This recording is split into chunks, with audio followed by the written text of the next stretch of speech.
Here's an image we all know well. It's an image which is in many ways a symbol of our times. It represents what is perhaps our greatest technological achievement so far, the step out into space.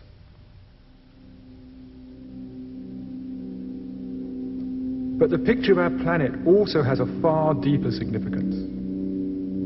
For the first time, we have seen ourselves and the planet from the outside, and the view has changed our feelings about ourselves in an unexpected way.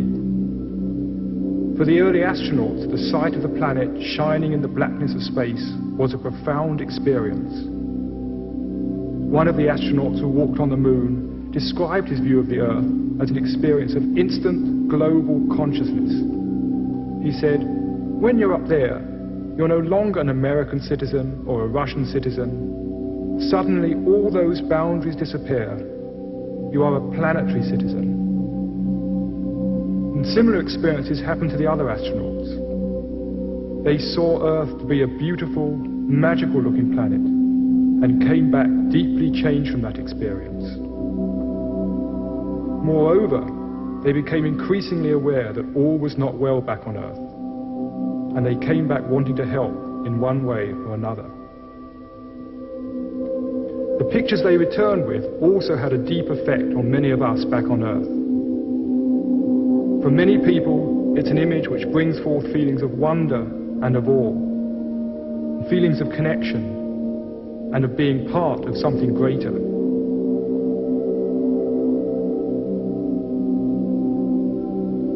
In some respects, the picture of our planet is a spiritual symbol of our times. Now, that may initially sound strange. What is spiritual about it? But if you think for a moment, most spiritual symbols are, in one way or another, symbols of wholeness, of oneness, of some underlying unity. And a sense of oneness and unity is exactly what is reflected in this picture of the planet. It symbolizes the growing awareness that we are one humanity living on one planet and with one common destiny. This is why the picture of the planet is so powerful, and why it has become such an important symbol for all of those who are concerned about the fate of humanity and creating a better world. And there was another awesome realization which struck some of the early astronauts. Looking back at the Earth, it seemed that maybe the whole planet is a single living organism. Until we took the step out into space, we had only seen the planet from close up. Even when you're 10 miles up in a plane, you're still only seeing a very tiny part of it. In some respects, we could compare ourselves to fleas living on an elephant. Now, being scientific fleas, they've studied the skin, measured how deep it is, looked for the sweaty bits, found the hairy bits, and generally mapped out the elephant.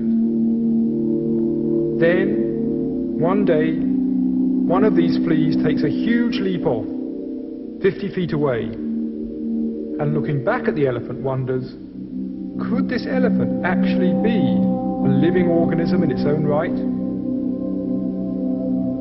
We have been taking a similar huge leap back.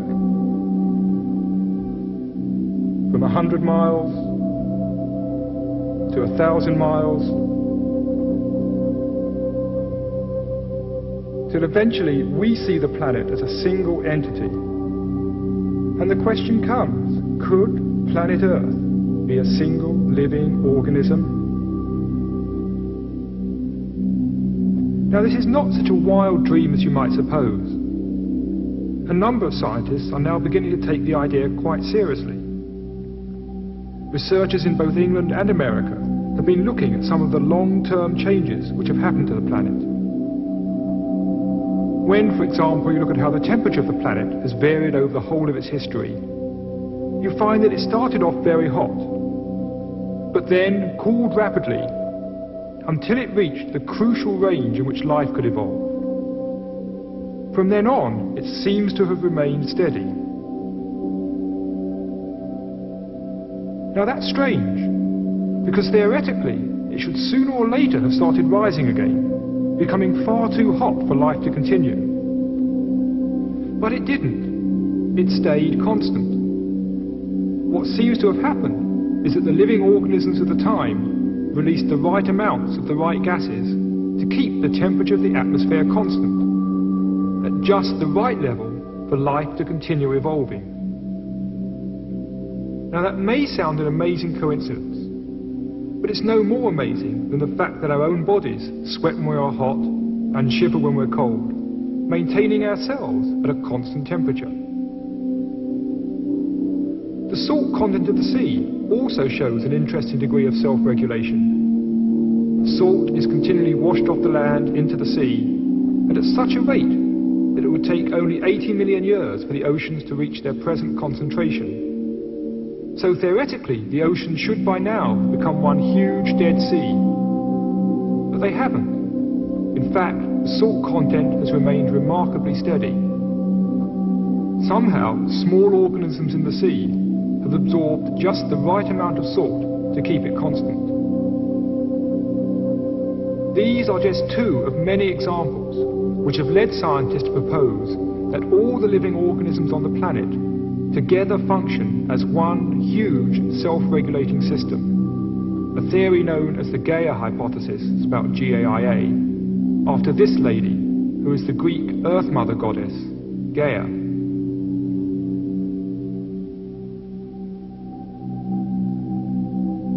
We might then consider our days and nights to be like the heartbeat of Gaia, the seasons to be her breaths, the tropical rainforest resemble the lungs, and the oceans are like the circulatory system. So, if the whole planet does behave like a huge living system, what, we might then ask, are we doing here? What is humanity's function in this system? To get some perspective, let's go back and look at how we came to be here, at the whole evolutionary process which has led to us.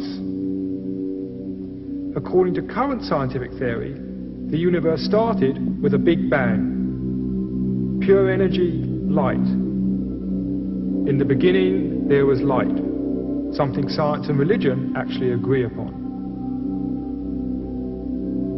Then this energy quickly condensed into electrons and protons, the first elementary particles. And then these very simple particles began combining to form the first simple atoms, which themselves began collecting together to form more complex atoms,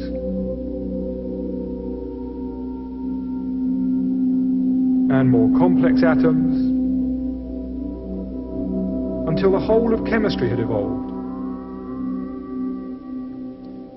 Next, these different atoms came together to form molecules, like this amino acid, one of the basic building blocks of life. These, over time, began stringing themselves together to form much more complex molecules, like DNA, containing millions of atoms. These molecules then grouped themselves to form the first simple living organisms, bacteria and algae.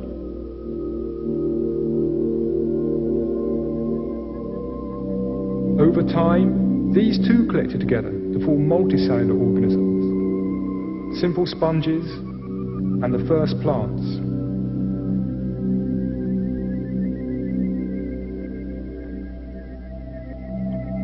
This process of progressive complexification and organization continued, leading eventually to the first fish.